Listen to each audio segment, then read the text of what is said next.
Jaa, mäng lõppes küll Levadia võiduga, aga ikka juhtub. Vladimir jube raskelt tuli.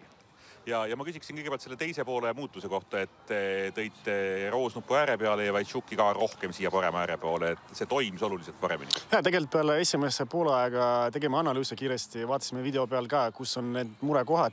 Nägime, et üldse ei toimetanud nii palju palle karistusalasse nagu pidime.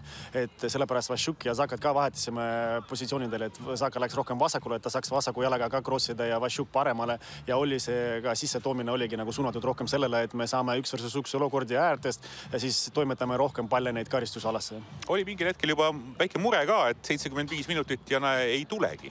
No tegelikult nagu usume alati nagu lõpuni ja see hooaeg juba lõime mitu väravat seal viimastel minutitel, et kui vaadata meie statistikat 75–90 minutit, siis enamus väravad löömegi seal. Et murekohti ei olnud nii palju, aga ikka pingi oli sees, sest kui vaadata nagu Kuressaare mängustiili, nad löövad hästi palju pikka palle ja see tegelikult nagu protsent nagu eksida seal selle pikka palliga on väga suur. Ehk siis kui sa terve mäng 0-0 nad hoiavad nagu ja panevad need pikka palle, siis ikka sa kusagil võid eksida.